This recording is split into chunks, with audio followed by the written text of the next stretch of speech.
We're in the middle of a snowstorm right now, so if you hear the plow, I'm very sorry. This year is all about healing. I turned 23 on the 23rd of November, meaning it's my golden year. And because I've reached so many life checkpoints the last few years, dedicating this one to growth and emotional healing just makes sense. Feel free to learn from my mistakes, take my advice or don't, but more importantly, just get to know me. Here are 23 things I've learned at 23.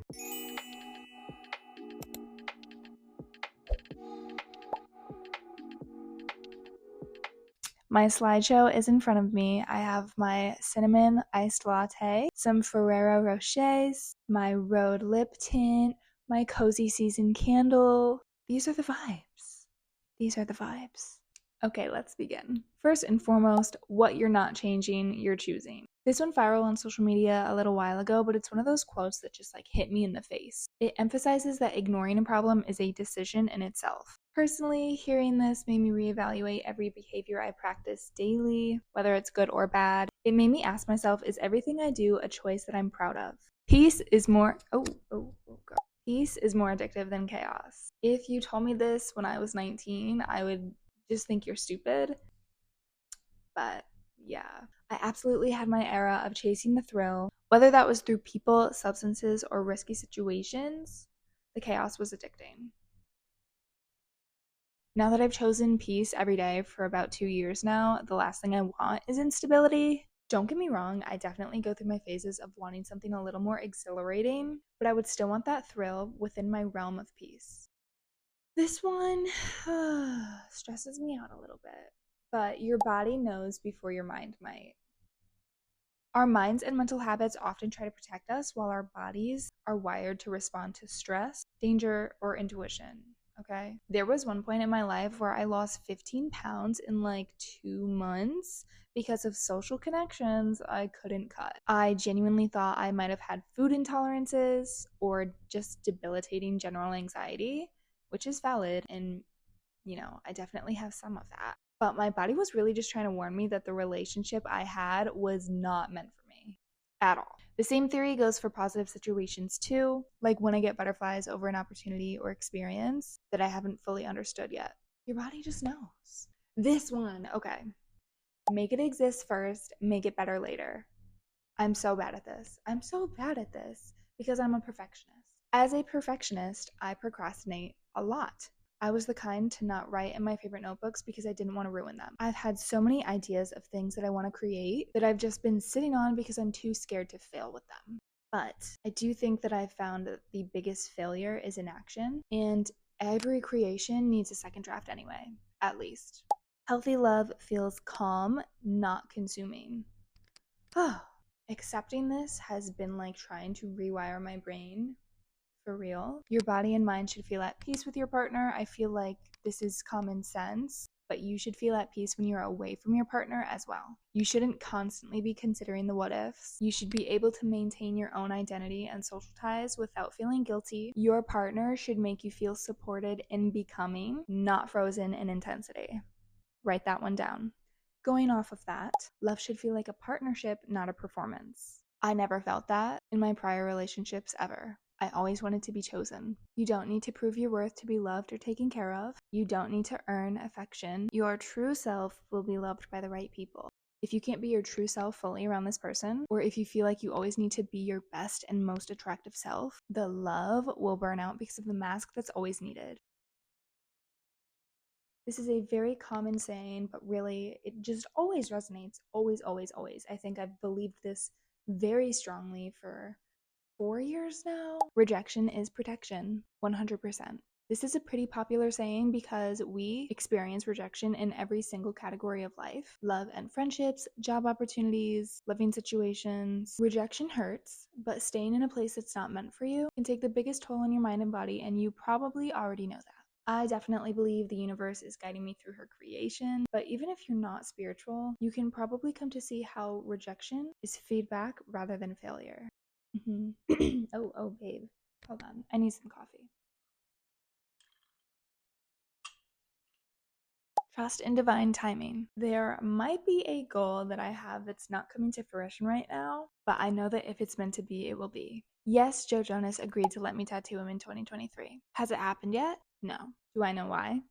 Absolutely. I wasn't happy with my work environment until I got my own studio last year. I didn't have enough tattooing experience under my belt. I probably needed more life experience to feel more secure as a person and deserving of the opportunity. I believe in divine timing. This is something that I heard not too long ago, but keep it private until it's permanent. I think that I have been doing this for the past 2 years, but I never really put it into words. But I have learned to protect my energy and efforts until something is solid enough for me to share it confidently. Not only does this protect you from the evil eye, but it just alleviates outside pressure in general. Your focus should be on growth for yourself, not recognition or external validation. The audience will come. Okay. The universe responds to action more than wishful thinking. Action creates momentum. Why would I be given everything I wanted if I couldn't demonstrate in the slightest that I would be able to maintain it all? Dreaming and wishing and praying amount to something 100%. I'm not denying that. I believe in manifestation, but your actions accelerate that manifestation so much faster. Oh, the guy plowing is going right by my window right now. Anyway, hey, this is awkward. Becoming a successful content creator can only happen when you're creating consistently. Duh. Wishful thinking should just kind of be the cherry on top. My boyfriend is the one that told me about this one. Never take advice from someone you wouldn't trade places with. If someone isn't living the life that you aspire to, their advice may not be relevant or practical for you. So much advice comes from insecurity, it's insane. Obviously, this should be taken with a grain of salt because I can't think of anyone who I'd truly trade places with. But if someone's life absolutely doesn't align with what you wish to have, why would you want their critiques on your own life? Enough said. Again, very popular saying, very hard to accept. People come into your life for a reason, a season, or a lifetime. This is a lesson I learned looking at old connections in retrospect, obviously. In the initial separation, I think it's so easy to find yourself trying to force someone to fit in that lifetime box. But with time, this perspective is what allowed me to let go of some of the frustration I had towards people and see the silver lining, more or less. Grief is like glitter. I feel like so many of these are like cheesy sayings, but they're so true. Whatever. Grief clings and spreads, and you'll find a trace of it long after you think it's gone. It's honestly very frustrating, but grief is proof that the love was real. It mirrors the depth of what you felt towards that person, place, or connection. And I honestly feel honored to grieve the way that I do. And I don't think I felt that way at 22. Going off of that, you can grieve something and still choose to leave it behind. I found in my life grieving people who have passed versus grieving people who are still alive to be equally consuming, just in different ways. Regardless, you can still choose to move forward. You can create your own closure if there was none.